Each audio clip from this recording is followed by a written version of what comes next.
Dans cette vidéo, nous allons vous montrer comment utiliser l'outil de segmentation automatique alimenté par l'IA dans CS3D Imagine Premium.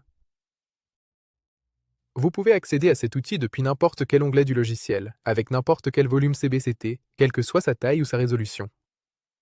Ici, nous le lançons depuis l'onglet Courbe. Avant de commencer, il y a un point important à noter.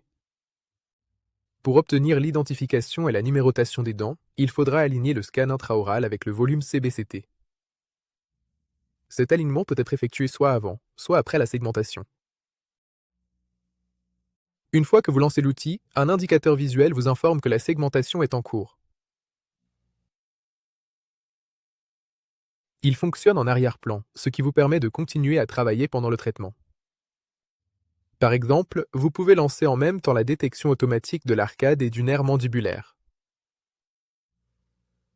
Lorsque la segmentation est terminée, les objets segmentés apparaissent automatiquement dans le panneau des objets à gauche. Pour faciliter la visualisation, l'opacité du volume CBCT est automatiquement réduite. Vous pouvez ajuster la visibilité et la transparence de chaque objet à tout moment.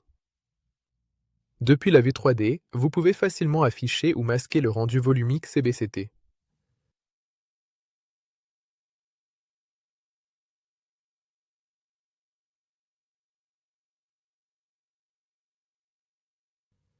Maintenant, pour obtenir la numérotation des dents, alignons le scan intraoral.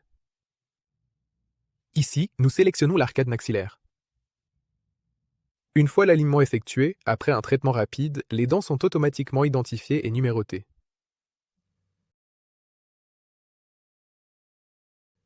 Vous trouverez la liste complète dans le panneau des objets, où chaque dent peut être affichée ou masquée individuellement.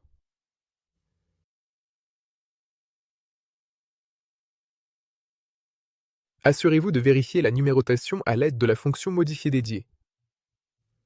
Des ajustements peuvent être effectués directement si nécessaire. Toutes les modifications sont automatiquement synchronisées avec les outils automatisés de pose de couronne et d'implants. Dans cet exemple, vous remarquerez que les dents de sagesse incluses dans la région maxillaire ne sont pas numérotées.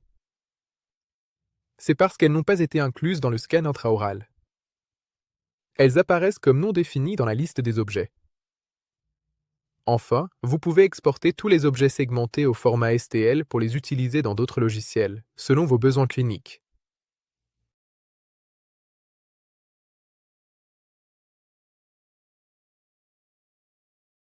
Cela vous donne un fichier STL par structure anatomique, y compris chaque dent individuellement, ainsi qu'un fichier combiné unique contenant toutes les parties segmentées.